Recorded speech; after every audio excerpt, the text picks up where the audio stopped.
My dear friends, before we dive deep into the list of foods that feed cancer cells, we must begin with a crucial message: cancer is not entirely destiny. In fact, global public health experts estimate that approximately 30 to 50% of cancer cases are potentially preventable through changes in behavior, nutrition, environment, and vaccination. This is a number that offers immense hope, but also places a tangible responsibility on each of us, as many lifestyle factors are fully adjustable.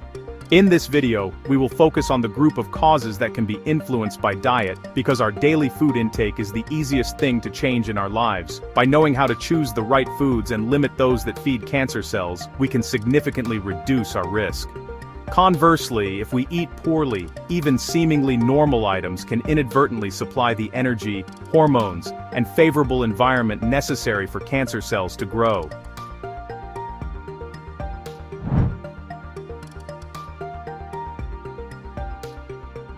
So, to understand why food can, feed cancer, let's just summarize the basic biological mechanisms that scientists universally agree upon. When it comes to energy, or glucose, cancer cells are basically metabolic superconsumers. They consume energy very quickly and honestly, have a strong preference for sugar or glucose. In a way, they operate kind of like gas-guzzling engines, always requiring a large amount of fuel to divide and proliferate. Now let's talk about growth hormones, like insulin and IGF-1. These hormones do more than just regulate metabolism, they also act as cell division signals. So, when insulin or IGF-1 levels are chronically high, cells, including newly mutated ones, receive much stronger growth signals. The link between high insulin and IGF-1 and cancer has been well documented in numerous basic and review studies. Chronic inflammation creates an environment where DNA-damaged cells can easily survive and spread. Simultaneously, inflammation suppresses or disrupts the immune response, making it difficult for the immune system to detect and eliminate cancerous cells. Angiogenesis, or blood vessel formation, is crucial because as a tumor grows, it needs new blood vessels to supply oxygen and nutrients. Angiogenesis allows the tumor to, mature and invade more easily.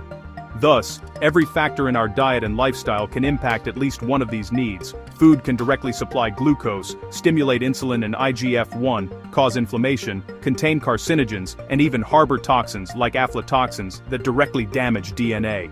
Understanding this helps us build a strategy for smart eating, one that is not extreme, but intelligently selective.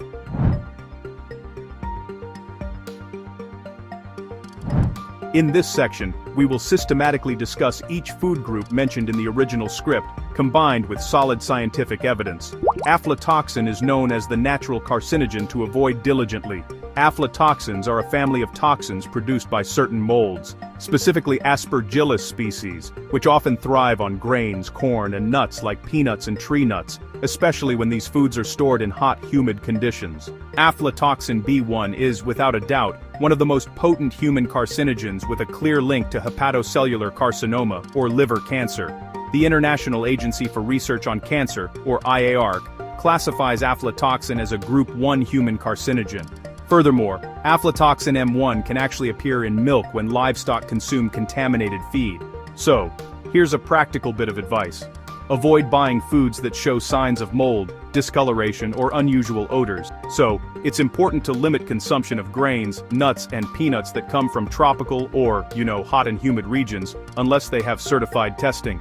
You should really prioritize trusted brands that use rigorous testing for milk and dairy products and, avoid raw or unpasteurized milk from unknown sources. In countries with a climate that's prone to mold, like Vietnam, checking labels, choosing reputable sources, and making sure you store things properly are all critically important. Refined sugar and starches are basically the cancer cell's preferred fuel. Cancer cells, well, they really crave sugar. This is well-founded. Cancer cells tend to ramp up glucose metabolism, partly due to intracellular mechanisms and their surrounding environment. When you consume refined carbohydrates like soda, candy, white rice, or instant noodles, blood sugar rises sharply. Then the pancreas releases high amounts of insulin, and the resulting increase in insulin and IGF-1 can stimulate cell division pathways. Moreover, excess sugar promotes chronic inflammation, which is, a favorable environment for cancer. So, one important step is to restrict sweets, sugary drinks, candy, and, highly refined food. it's best to prioritize low glycemic index and fiber-rich carbohydrates, like whole grains, legumes such as beans, green vegetables, and, berries.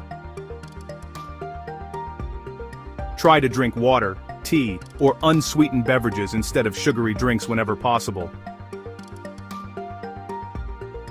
So, the goal here isn't really total elimination, but rather reducing both the frequency and quantity to avoid those constant blood sugar spikes. Let's talk about the evidence and, a balanced approach. The International Agency for Research on Cancer, or IARC, concluded that processed meat is classified as Group 1, which means it's carcinogenic to humans, with evidence mainly linked to colorectal cancer.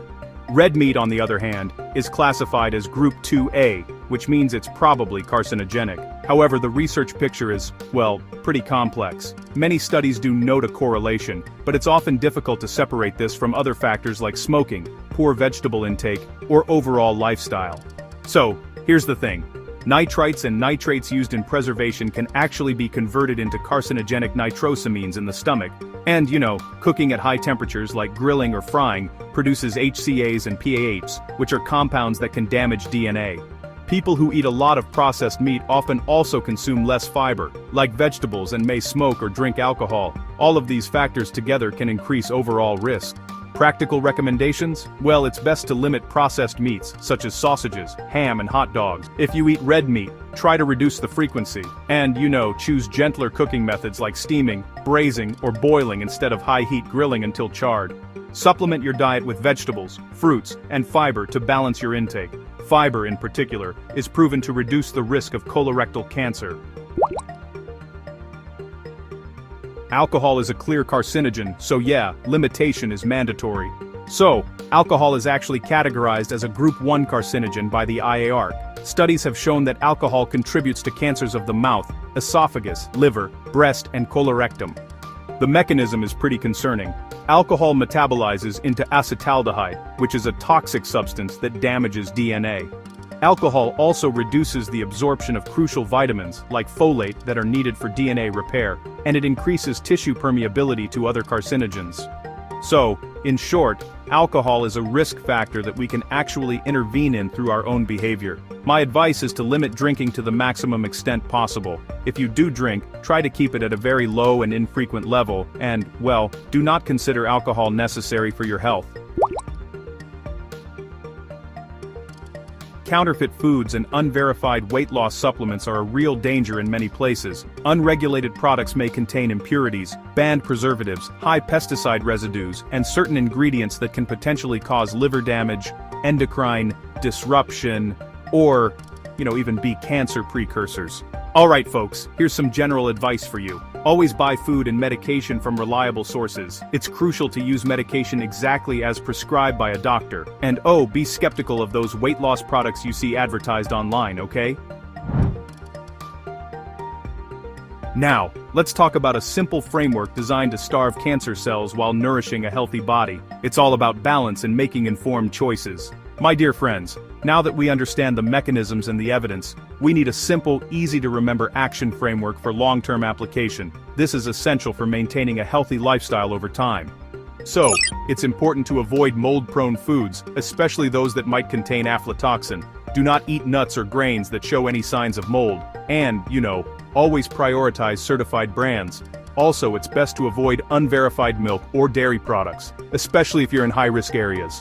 Try to reduce refined sugar and starches in your diet. That means limiting soft drinks, sweets, and eating white rice multiple times a day. Instead, switch to whole grains, beans, and vegetables whenever possible. Also, control your meal portions to prevent those sharp blood sugar increases, which can, reduce the cell-stimulating effects of insulin and IGF-1. It's a good idea to limit processed meat and be careful with red meat as well. Try to reduce how often you eat them, and prioritize gentle cooking methods like steaming or boiling. Whenever you do have these foods, eat them alongside plenty of vegetables and fiber to help balance your meal. Limiting alcohol is crucial. If possible, quit entirely. But if that's not feasible, set clear limits and gradually reduce your consumption. It's all about taking those small, manageable steps. Eating a diverse range of fiber-rich and abundant fruits and vegetables is essential. Focus on incorporating more real foods like leafy greens, berries, whole grains, and legumes into your diet. These food groups have been proven to reduce the risk of many cancers. It's a delicious and healthy way to protect yourself. Controlling your weight and exercising regularly are vital components of a healthy lifestyle. Obesity increases insulin and chronic inflammation, which in turn boosts cancer risk. Losing weight through proper nutrition and regular exercise is key. It's about finding a balance that works for you, and sticking to it. Buy safe food and avoid counterfeits. Choose certified brands and steer clear of unverified products. For dairy and animal products, it's best to prioritize trusted sources.